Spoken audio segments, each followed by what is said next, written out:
Pourquoi? Dans la lettre aux Éphésiens, avec toute la plénitude céleste en vue et le conflit spirituel en relation avec ce qui est montré, l'apôtre prie pour que les yeux de leur cœur soient illuminés. Pourquoi est-il si nécessaire de voir? À cause de l'œuvre d'aveuglement et de ses côtés faibles, et parce que tout peut être perdu par un préjugé, un peu d'étroitesse d'esprit, un peu de suspicion, un peu de fausse crainte, au lieu de se confier dans le Saint-Esprit et de connaître l'onction qui vous enseigne toutes choses, de Jean 2,27, et qui vous montre ce qui est droit et ce qui est faux. Vous pensez que vous devez vous armer vous-même, au cas où, alors qu'en agissant ainsi, vous pouvez vous prémunir vous-même contre l'Esprit Saint. C'est ainsi que beaucoup font. C'est le domaine du conflit. Spirituellement, c'est comme cela. C'est une sournoise et subtile menace. Mais il y a un autre aspect à ce conflit spirituel. Pourquoi est-ce que le Saint-Esprit introduit tout cela? Pourquoi est-ce que le Saint-Esprit le permet? Vous pensez que cela viendrait naturellement de l'ennemi, mais pourquoi le Saint-Esprit en prendrait-il l'initiative ou favoriserait-il lui-même les occasions? Nous l'avons vu dans le cas du Seigneur Jésus, délibérément, car c'est une déclaration précise et positive. Alors Jésus fut conduit par l'Esprit dans le désert pour être tenté par le diable. Le Saint-Esprit prend l'affaire en main, précipitant les choses pour introduire ce conflit. Il l'a délibérément fait avec l'Église et en sachant ce qu'il faisait. C'est comme si le Saint-Esprit disait « Maintenant, je vais les conduire sur le champ de bataille sans tarder. » Pourquoi cela?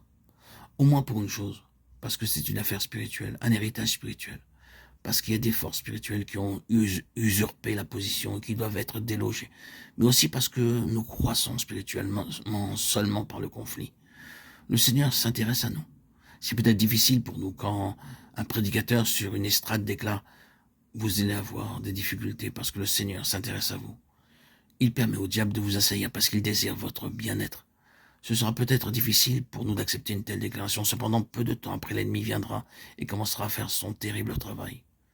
Vous serez certainement peu enclin à dire « Oh, le Seigneur m'aime aujourd'hui. » C'est vrai, nous ne faisons pas cela de manière naturelle.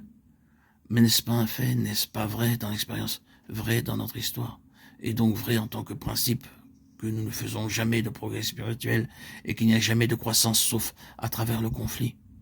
Oui, c'est vrai. La seule manière par laquelle nous croissons, c'est quand il y a quelque chose à surmonter ou que notre vie spirituelle doit prendre le dessus sur quelque chose. C'est une loi dans la nature et aussi dans la grâce.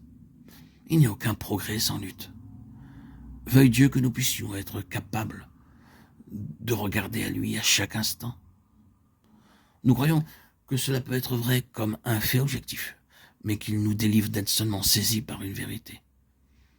Le Seigneur désire des gens qui entrent réellement dans ce domaine, non pas sur le plan doctrinal ni dans le domaine de la connaissance biblique, mais qui le possèdent réellement. Et c'est quand vous venez réellement vous placer sous le contrôle du Saint-Esprit que vous êtes dans la voie de la réalité et que la foi dans le Seigneur devient concrète et très pratique.